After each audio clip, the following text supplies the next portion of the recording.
Hi, everyone. Welcome into the Rochester Press Box. Bill Pucko with you. Happy to be joined by the guys. Good to have you back, Duffy. Tariq. Good to be back. Good to have a nice Bills week of nothing but confidence. Whole new attitude. Oh, yeah, whole new attitude, whole new jersey. By the way, we have to bring up the jersey because it's the greatest jersey I own now. Can you guys guess? Come on. No. Please tell me. Looks like a punter's number. A man that was it's not Brian Moore, but a man they were so confident in last year that Nike printed up jerseys before he even made the team, and then he was cut in training camp in a shocking move. O.J. Howard! Who else has an O.J. Howard jersey other than his tight end? I don't like the single digits on players that are not wide receiver or quarterback. Wide guys with single digits, it's a bad look. I agree with you, but I do like it. I don't like it. It's a punter's number.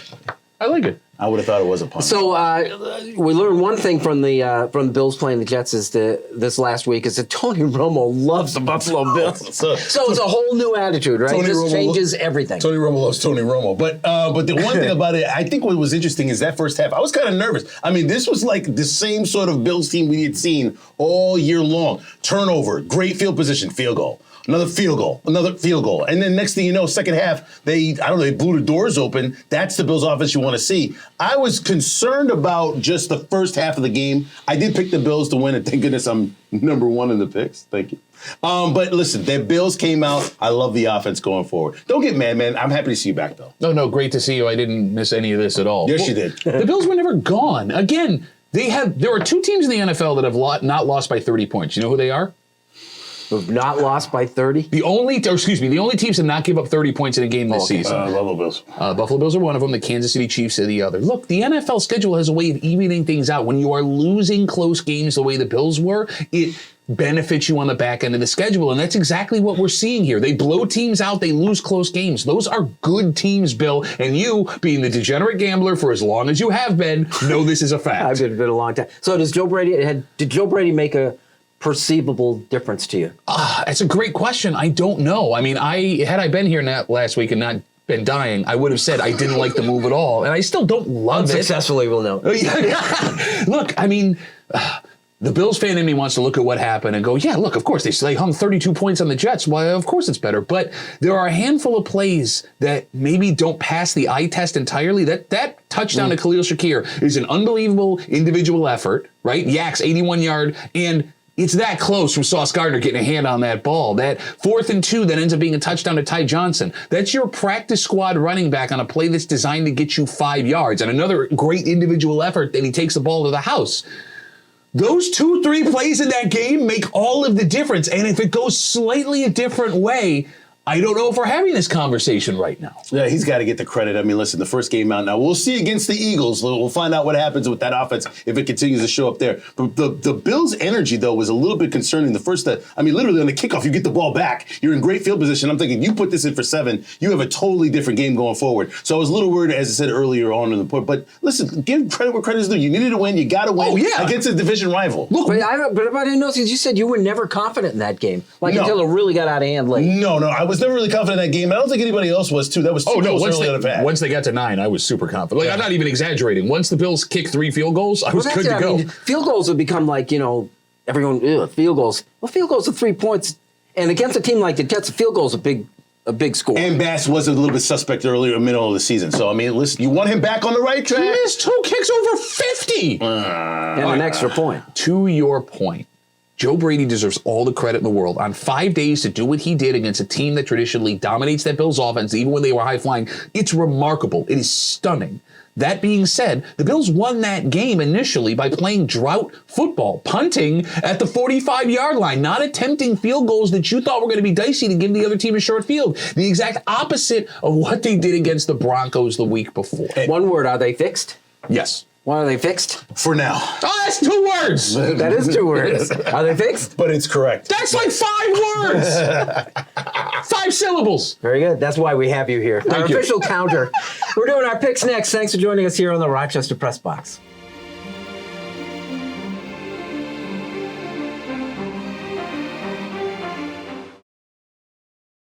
Just passing through. Life lessons from notable Rochesterians. People you may think you know. Don Elhart, Maggie Brooks, John Dady, and Stacy Pension, J. Mack and Soccer Sam, Fred Costello, and Jake Zembeck, along with 21 more. How they all got from there to here.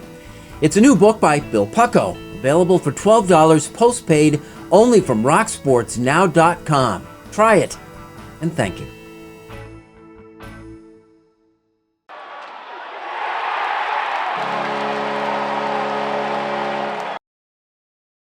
Our NFL Pick segment in the Rochester Press Box, brought to you by Connors and Ferris, your trusted and dedicated workers' comp attorneys and official sponsor of the Buffalo Bills.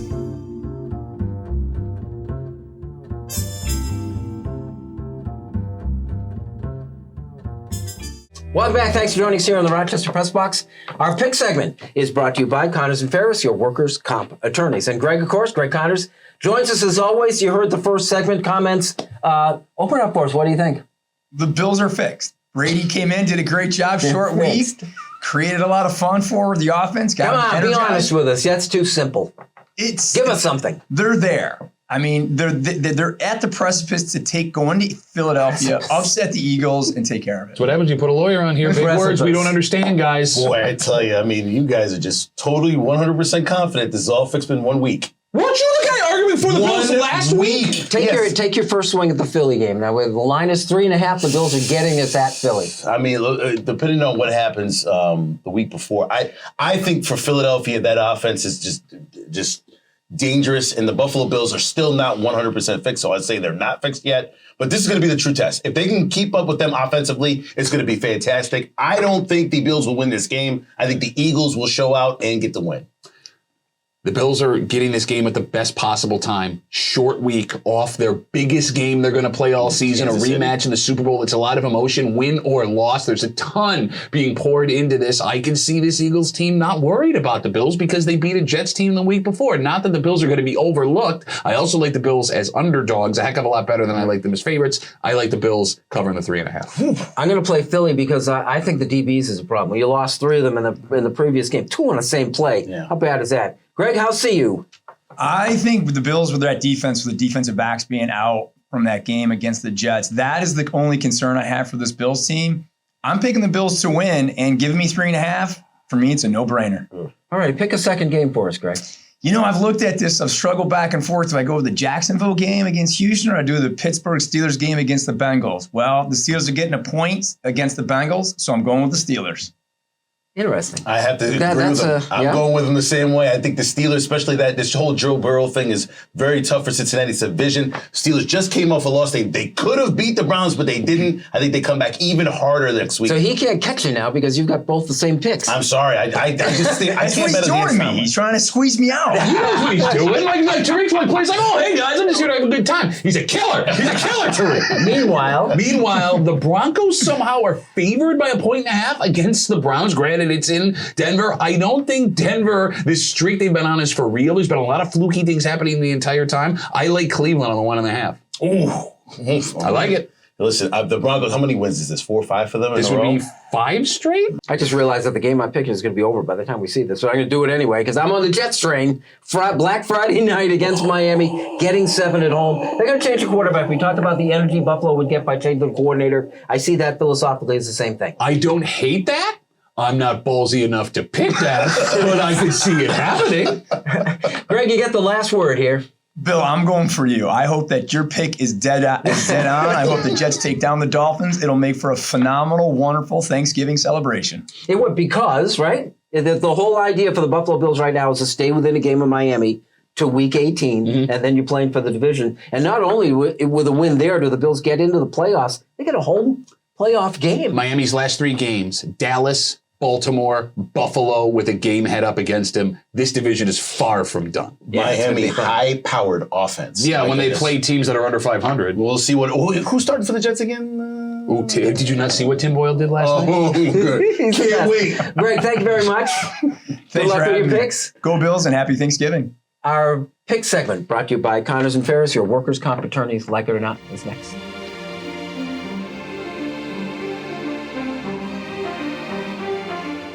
Here's the Press Box Trivia question brought to you by Market View Liquor, where exceptional customer service meets an extensive selection. Jefferson Road.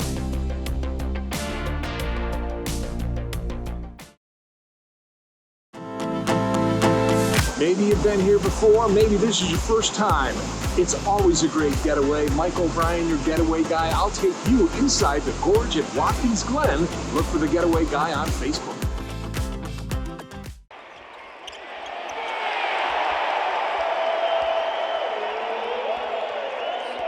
Here's the Press Box Trivia answer, brought to you by Market View Liquor, where exceptional customer service meets an extensive selection.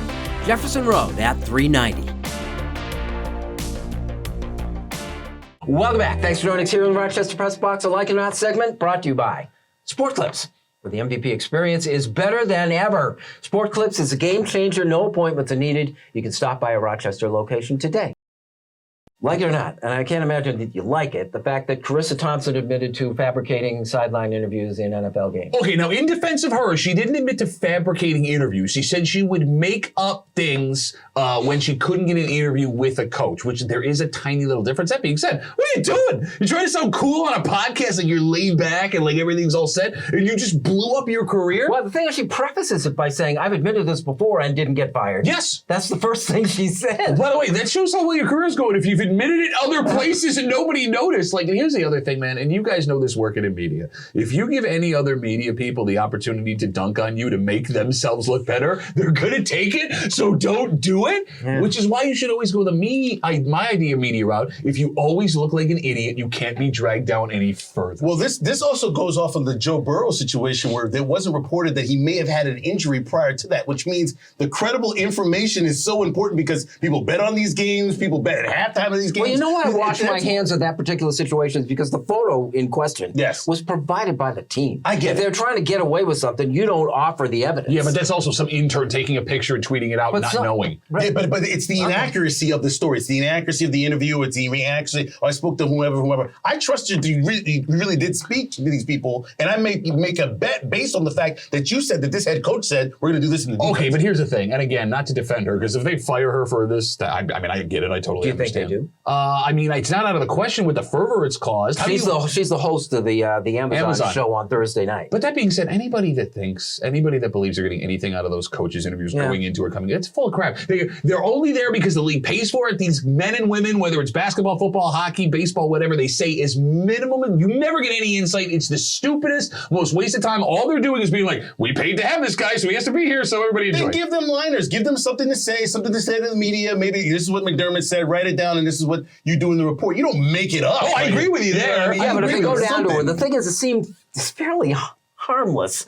Because, like, you throw it down there, it says, and she wasn't able to get the coach. Said, well, it says that the defense has to play better on third downs. Duh. Yeah, like, it's great. Right? Yeah. Okay, but, I mean, where does the line get drawn for what you can put in people's mouths versus what you can? I mean, you're walking a very dangerous line with somebody who works as a professional journalist. And media has always been scrutinized for not giving the facts or maybe skewing the facts. Scrutinized by other media to his point. Well, that's like it or not, the Syracuse football team fired head coach Dino Babers. Now, Babers had a fantastic season. It was a season ago or 2 seasons ago. I can't remember where they were basically undefeated, and then it all fell down to basically 500. Listen, that's his MO. They do great in the early part of the season, and they fall apart. And then they fall apart. But this is the way college football's gone now. There's really zero to no tolerance. We just talked about college coaches getting fired last week, two of which that faced each other. They want quick turnarounds. I think the Deion Sanders effect, which has worn off a bit since the team has lost a lot, really did jar a lot of these ADs to just basically say, we need somebody that's going to turn this program around immediately, like Deion did. I never thought we'd see it because I thought Babers was overqualified. Or in the beginning when he had that great first season and all the talk was, oh, he's going to leave, and he didn't. I thought,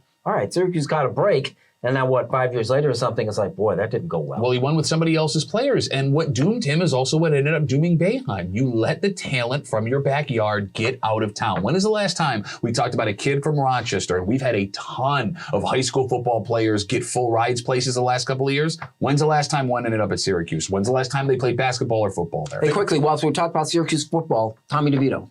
Oh, my goodness. Give me a word. Happy for him, happy for his family. Let's see if he can do it against a quality team. Washington basically gave up about 4 turnovers in that game. He did get sacked 8 times, but I love DeVito. Let's play this out, see where we go at the end of the year. After all he did, I couldn't believe to see his final line was really impressive. My goodness, what you talk about sideline reporting? I heard chicken cutlets at least 15 times in every single broadcast. You don't know anything else about this kid? I mean, my goodness. It's a good-looking sandwich. Our Like It or Not segment was brought to you by Sport Clips. Unfinished Business is next.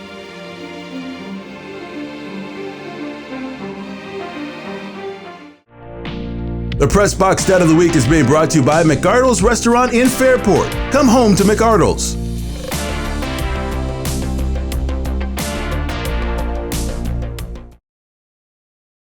And now to Eichel. He floated one.